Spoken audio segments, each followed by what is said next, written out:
बता सकते जहाँ से हम आए हैं वो है कोर्ट रूम। दहशतगर्दी के अदालत से हम बाहर निकल कर आ रहे हैं। और दहशतगर्दी की अदालत का पहले मैं आपको बता दूं कि इस निज़ाम को हम कहते हैं ना कि खुद रोज़ जिस निज़ाम में हम तशरीफ़ लाते हैं, जज साहब के सामने पेश होते हैं, तो यहाँ जो इंसाफ का सिस्टम है उसके अंदर ये है कि हमें रोज़ पेश होना पड़ता है। हमें हर हाज़िरी पे अगर ना आए तो हमें वो कहते हैं हम आपको जेल में डाल देंगे। लेकिन जो आईजी है, जो इन्वेस्टिगेशन ऑफिसर है, जज साहब उनको आज उन्होंने आईजी को बुलाया कि आप बताएं कि आपकी तफ्तीश मुकम्मल क्यों नहीं हुई। तो आईजी हालांकि कानून के मुताबिक वो जवाब दे जज साहब को, लेकिन आईजी आज नहीं पेश हुआ क्योंकि उन्होंने आके कहा डीएसपी ने कि जी आईजी साहब मसरूफ़ हैं।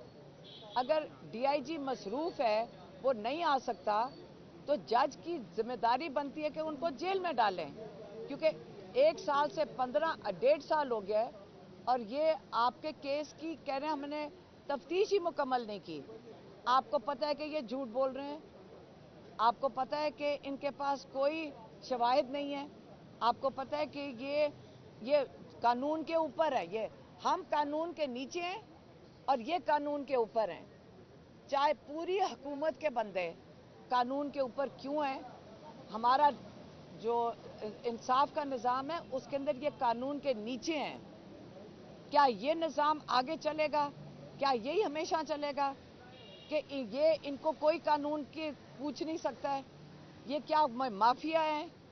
क्या ये हमारा इंसाफ का निज़ाम है? अमेरिका के अंदर जज को इलेक्ट करते हैं, यहाँ पे अगर एक बेचारे जज को एक बंदा अपॉइंटमेंट देता है कि जी मैंने तुम्हें फेवर करके यहाँ जज बनाया है, तो वो बेचारा जज की मजबूरी है कि उसी के लिए करे, उसको ही सुने जो उसको जज लगाएगा। अब ये जो चीफ जस्टिस खातून आई हैं, अब इनको नीचे से उठा के इनको यकीन ही नहीं आ रहा होगा इनको चीफ जस्टिस बना दिया है।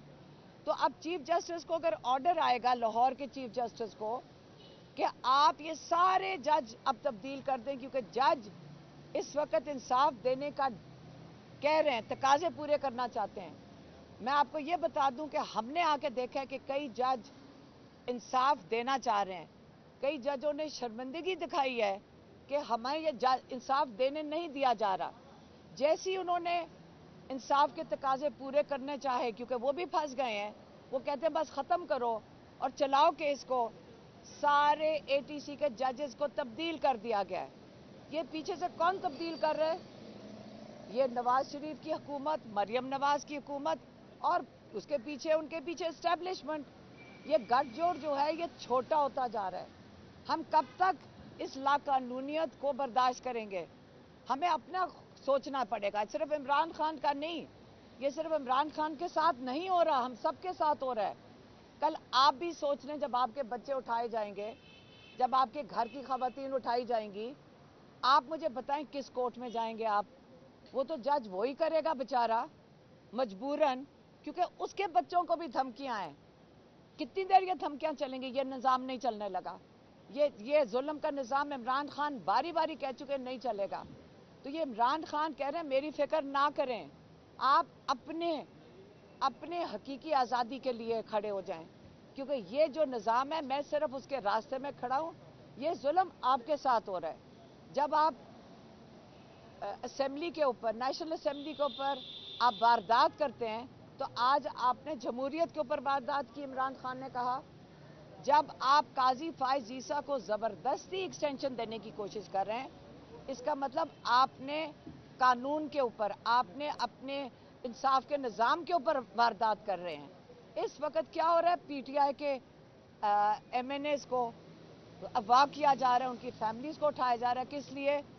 ताकि काजी फाइज ईसा को एक्सटेंशन मिल सके। तो इसलिए हम सब पे अब मजबूरन हमें अपने इंसाफ के निज़ाम को बचाने के लिए, अपनी जमहूरियत को बचाने के लिए आप हम सबको खड़े होना पड़ेगा। ये इमरान खान की इंस्ट्रक्शंस आई हैं कि आप अपने लिए खड़े हो जाएं। आप मेरी फिक्र ना करें, मैं जेल में बैठ के ठीक हूँ, मैं जेल में काट लूँगा, आप अपनी फिक्र करेंगे आपके साथ क्या होगा। तो यही आज का मैं आपको हवाला दे दिया। और آپ کو پتہ چل گیا کہ اب ہمارا انصاف کا نظام کدھر جا رہا ہے.